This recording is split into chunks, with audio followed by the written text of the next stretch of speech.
else, I want to go back to the very, very beginning to start here, because I love talking about how projects evolve, particularly in the writing and development phase. So I was wondering, can you two maybe tell us where this show started, what the first idea was that came to your mind, and then also tell us maybe the biggest point of evolution it experienced, if you had any kind of break story moment that pushed it down a different path. Yes, well, we were paired up by Greg Daniels and Mike Judge, who I'd worked for Greg on The Office, and Mike knew Joe as this awesome animator, and I was looking at Joe's work, and I saw that he was exploring stuff that took place in real 2024, or actually this was like 2019 America, but doing animation that existed in our real world that had this very natural style of dialogue and really capturing humanity in this very special way.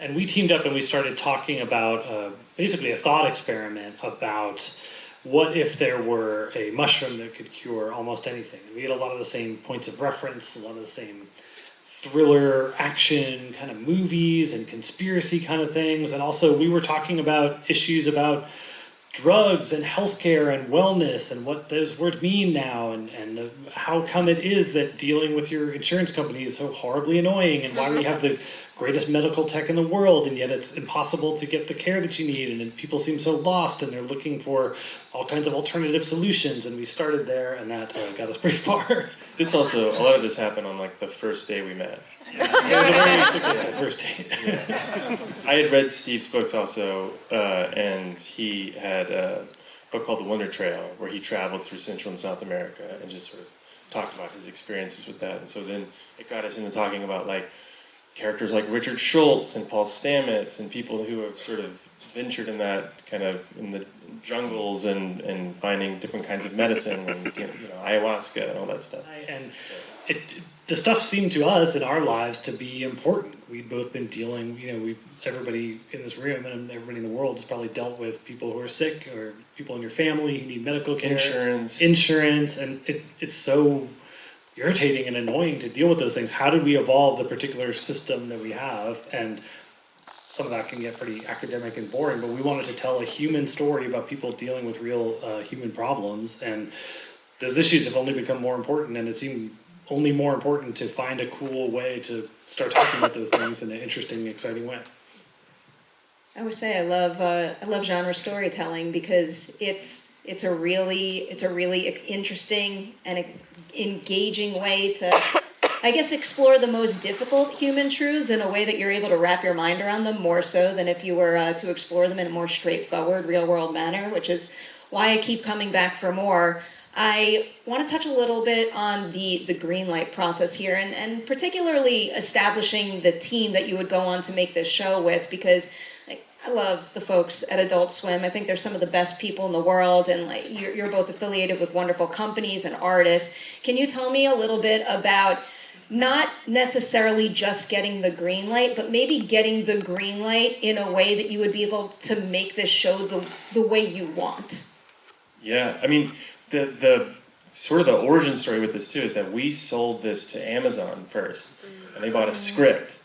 And I hope there's no Amazon execs in here, but yeah. And they ordered a script, and we made it, and we sort of like pitched the tone. This is the tone. This is the kind of comedic sensibility that we're trying to do, which a lot of that is like the comedy is a particular kind. It's not. There's not necessarily like a lot of jokes written in the script. Then they read it and they were like, "This is not for us," and so. Then we were like, okay, well, what do we do? And I think it was like, the idea was, let's make a proof of concept, an animated short that we can pair with this the next time we kind of go out and pitch. And so it was kind of the first chunk of the pilot that was Steve and I doing the voices for, a lot of the main characters. And then, and then there was like, the funny thing is there's a scene where Harrington and Capano are dancing to Harry Belafonte, and the reason that they're not talking in that is because we didn't have Martha Kelly and Joseph Lee Anderson at the time. So it was like, well, how do you establish this relationship just through visuals? And we were like, well, let's just do this little dancing bit. And so when we pitched it, I think it was Billy Wee and Aaron Davidson at the time, they understood. They got a much better sense of what this was when they saw the script. They were like, okay, this is you guys are aiming for something that's maybe a little bit more like our North Star was kind of like a Coen Brothers movie or something. You know, like if you read the Big Lebowski script, how much would you be laughing out loud? Or you know what I mean? That kind of comedy. So. Yeah, we also did, like, we had a lot of sort of slice of life stuff, and some of that has stayed in, but as we kept evolving it, it seemed like, okay, we've got to, like, keep it moving and make it propulsive and thrilling and exciting, as well as, like, capturing the little weird moments of humanity. I want to go back to something you just said about the two of you voicing the characters in your concept version for this. Which characters did you voice? And I guess the answer to this might be no, but did either of you discover anything new in one of the characters by having the experience of trying to lend your voice to them?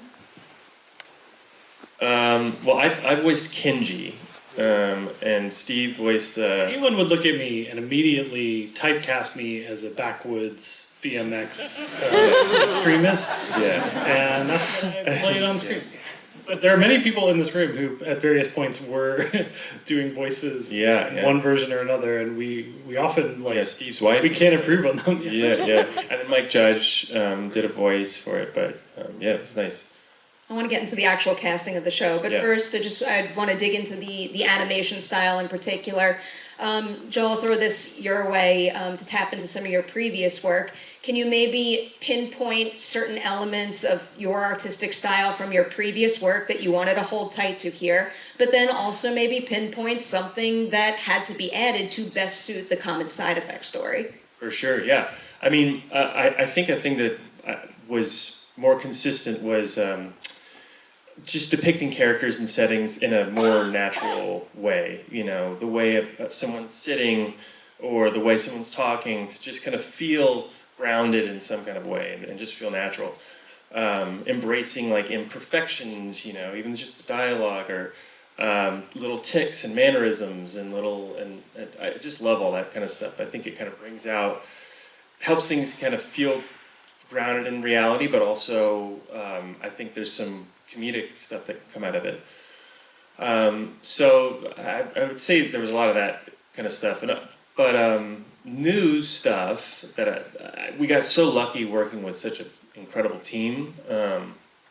And so we had the ability to kind of be a little bit more ambitious, use more camera angles and, you know, have more complex animation, just things that I just couldn't do on my own. So it was nice. It was like, it felt like we were able to kind of do a big swing.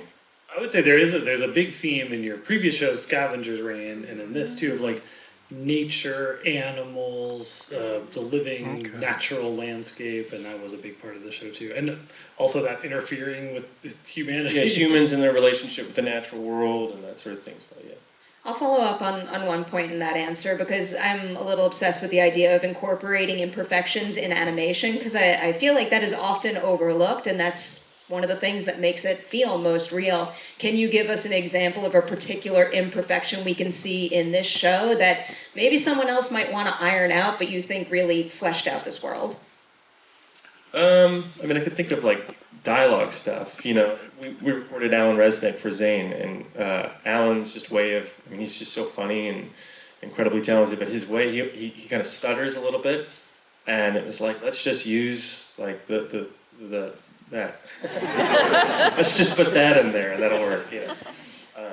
Yeah, the natural, strange way of people talking, the odd ways people stutter and interrupt each other, and I think a thing that you see a lot of the times in animation is like also like characters sort of posing like this, or you know, like a lot of this kind of stuff, and it's just like trying to break that as much as you can, having things just feel a little bit more like this is how I sit, or this is, you know, how I'm lying down, that kind of thing.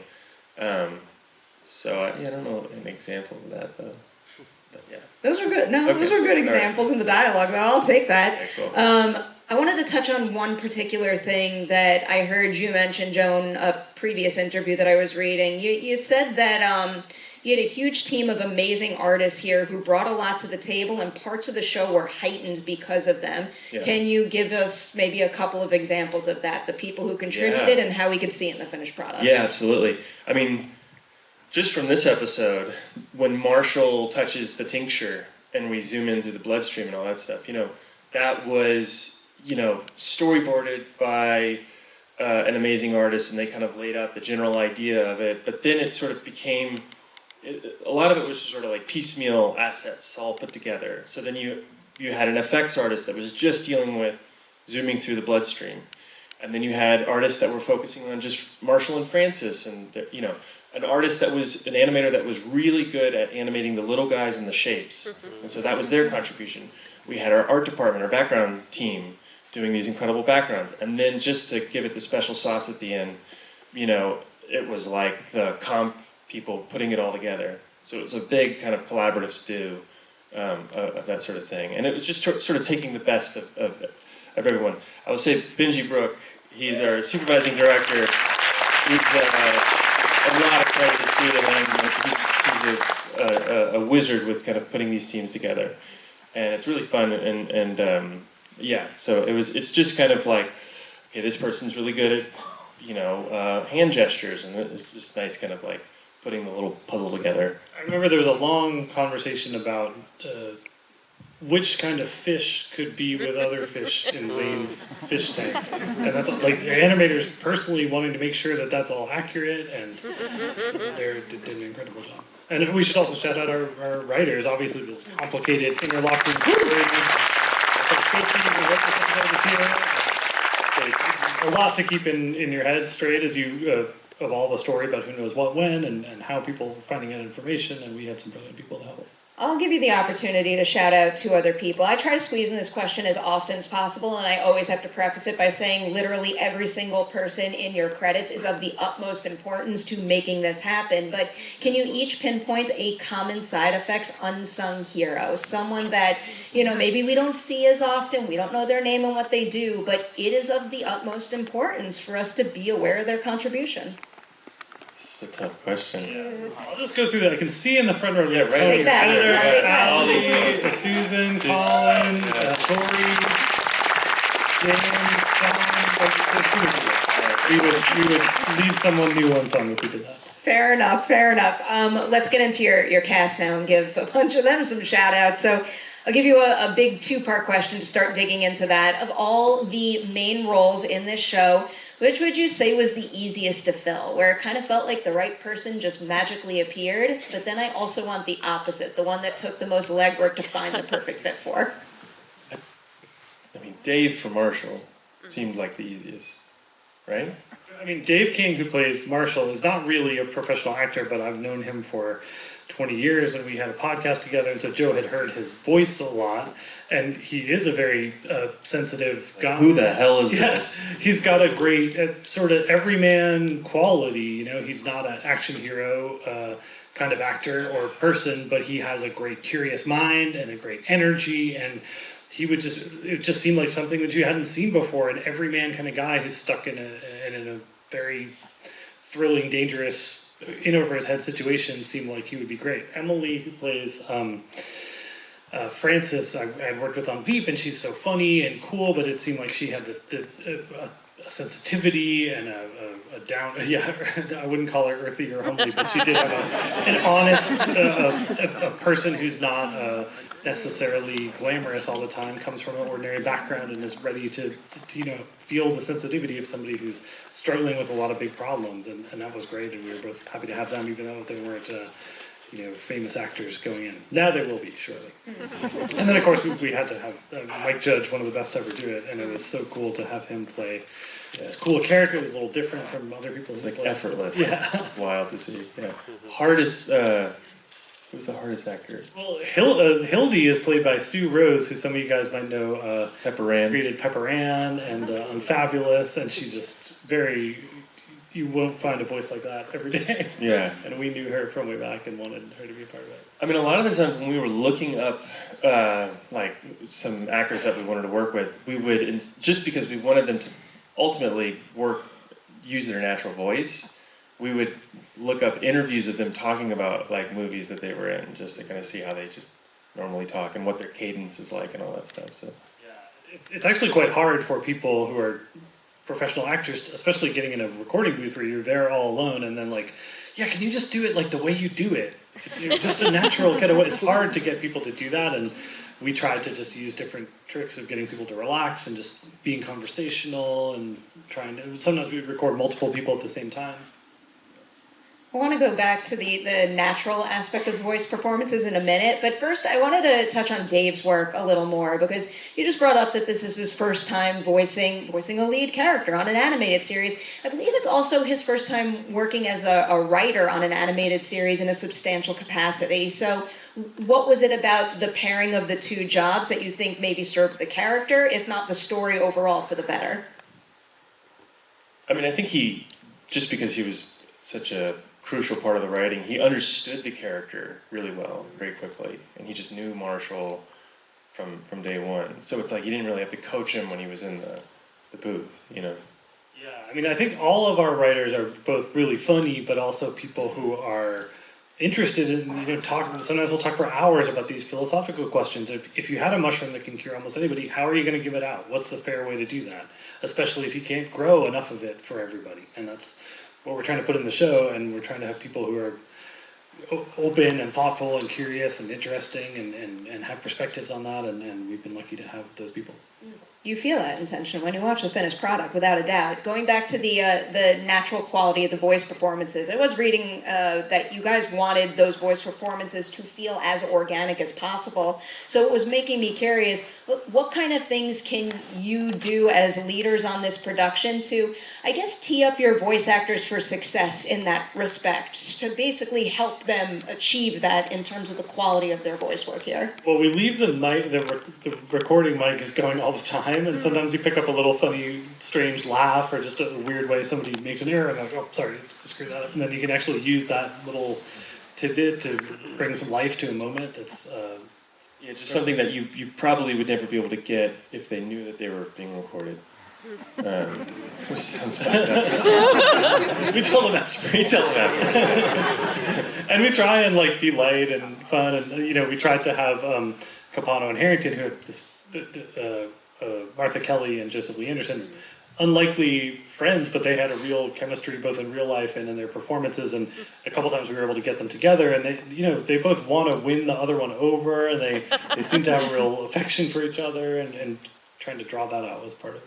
Yeah, that connection definitely proved to be a big fan favorite, and it did not surprise me when it got stronger and stronger throughout, and more complex throughout the season. There's another character that I have to touch on because it's a personal favorite of mine. It's Socrates. A popular hit. We've been getting death threats if Socrates dies in season 2. Not going to say I did that, but I don't think I would handle it very well. So if you want a Socrates plushie, we hear you. We're working on it. It's coming. We'll figure it out. It does feel like an absolute must. I know you did an extensive amount of research for every single aspect of this production, but I want to hear particularly about working with a tortoise biologist. What did you learn from that individual that we can now see on screen in the finished version of Socrates? Yes, we have a friend. Her name is Kelly Herbinson, and she is she's now the executive director of the Mojave Desert Land Trust. But she got to that job by being a tortoise biologist. She actually first got interested in ants, which are she was interested in like feminism, and ants are an all-female society. What? Any ant that you see is female, and the only male ants are usually born with no mouth because they won't live long enough to eat. They'll just fly around and fertilize the female ants, and then die and be eaten by the female ants. So she was, as a young feminist, she was interested in that. That's why they're so organized. Possibly unrelated, there's not a lot of funding for ant research, but there is a lot of funding for tortoise research, and she got into doing tortoise surveys out in the desert, and they would drop her, they'd make a grid, and they'd be like, okay, start at this randomly selected place in the desert, walk 12 kilometers and count how many desert tortoises you see. That's how we learn how many tortoises are in the desert. And she told us a lot about tortoise biology, and we tried to be accurate to that. But she also told us about all these amazing things that had happened to her walking through the desert, and she found dead bodies and piles of drugs and suitcases full of cash and tents where people were up to strange sexual religious activities, and all of that was grist for the show, and hopefully as we continue, we'll keep informing it. And she was very generous with her knowledge, and hopefully our tortoise, I think our tortoise stuff is, Socrates is a fictional species, but everything other than that should be accurate. Can't believe how much I just learned with that one answer. Actually, this is useful. We talked just the other day, a guy contacted us and was like, I sell tortoise manure for use in mushroom growing. And like, did you guys know about this? And we were like, no. And we just had to Zoom with the guy. He's a fan of the show. And a lot of his customers were talking to him about the show. They're like, it's a lot like what you do. And he told he's so informed about how you use tortoise manure and why it's the best and why it's so good for mushrooms. Like, everything I do is pretty legal, but my clients, I mean, it's like some sketchy shit. And tortoise shit, this will be a good fact you can all go home with, is really valuable because the tortoise doesn't take that much of the nutrients out of it, and the resulting poop is thus full of nutrients and also kind of like almost fluffy. So the mushroom can grow in it in a way that like horse manure or cow manure is quite dense and thick. So it's a little harder for the mushroom to just like take root in it. Is that what you guys came to hear tonight? Yeah. This is going to be the worst segue ever, from tortoise poop to the music in your show, which Nicholas is just like an absolute genius. Amazing. We would need hours and hours and hours to touch on every aspect of this score that I would want to right now, but I think he's pinpointed. here. Seriously? I think he's here. Nick? I hope he heard that. All right.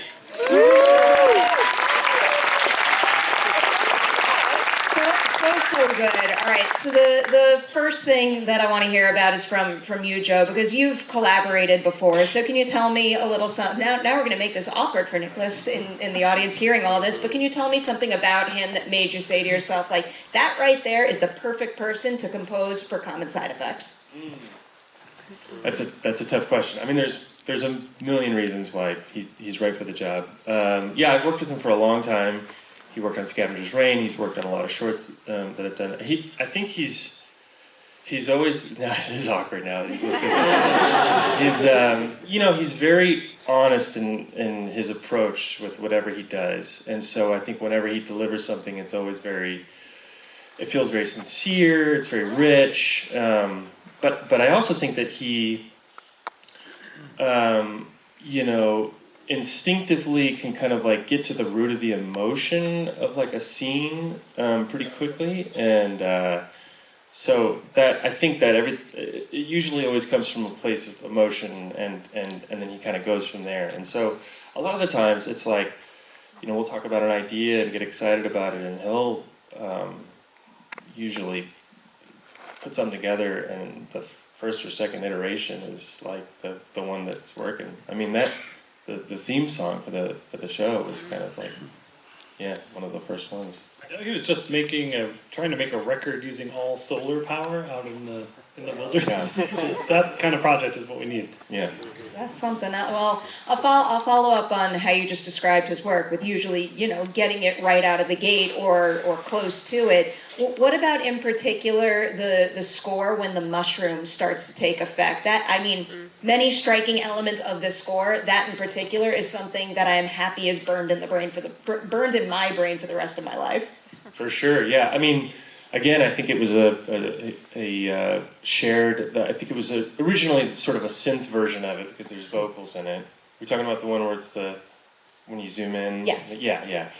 And then we listened to it, we loved it, and then he brought in the vocals. But yeah, I mean, a lot of the times it's kind of just sitting down. Let's first of all talk about the scene, think about inspiration, references for it, watch movies that are related. I'll share scenes. I mean, we have a kindred spirit with this because I also feel like that's kind of how I like to storytell, is just finding the emotional bits, and that's sort of my anchor and going off of that. So we'll share scenes together and that sort of thing, and then he'll kind of go off and do it.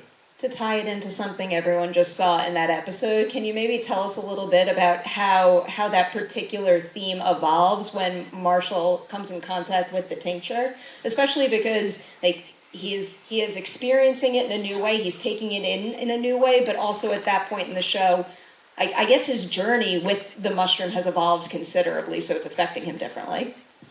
Yeah, I mean, I think there was some conversations in the beginning of the show where it's like, okay, we're gonna have our like sort of themes in the show, but then let's have kind of slight iterations of that as it goes on. So it's like, so yeah, this would be kind of like, okay, well the tincture is a slightly different thing, and let's I don't know. I think we were watching like the scene in Akira with the I don't know if you remember this. It's like this music track that's like these little kids like.